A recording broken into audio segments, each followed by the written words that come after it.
सांग्रां जा फिन गिख्रंथाव भाइरास साग्लोबनायनि रादाब सा 300निबो बांसिन सुबुंफोरनाव गोसारदों बे गिख्रंथाव भाइरासआ नंगौ बे गिख्रंथाव भाइरासआ दासिमाव सा 300निबो बांसिन आइजो हिनजावसाफोरनाव साग्लोबदों सांग्रां जा रायजो राजा नोंथांमोनहाबो फिन गिख्रंथाव दिङा भाइरासआ सुबुंफोरनि देहायाव गोसारगासिनो दङ गिख्रंथाव करona भाइरास निपा भाइरास आरो जिका भाइरासनि उनाव दायो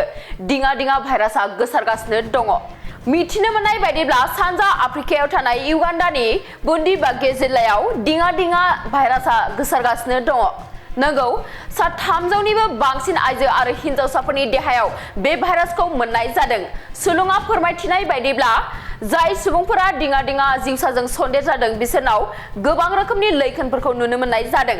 मख'नो गोनांदि दिङा भाइरासआ सुबुंनि देहायाव सन्देरोब्ला लोमजानायजों लोगोसे देहाया मावग्लुङो जेरै सन्देर जानाय सुबुङा मोसानाय बायदिनो मोदोमखौ सोमावो आरो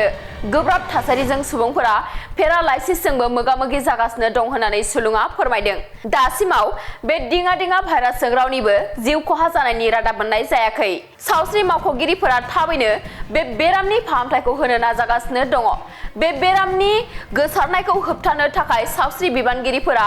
मोजाङै साखोन-सिखोन लाखिनाय गोहोम गोग्लैनाय सुबुंफोरजों सोमोन्दोनिफ्राय गोजानाव थानो आरो थाबैनो ओनसोलारि सावस्रि हानजाफोरनो गोदान केसफोरनि फोरमायथि होनो सुबुरुन होदों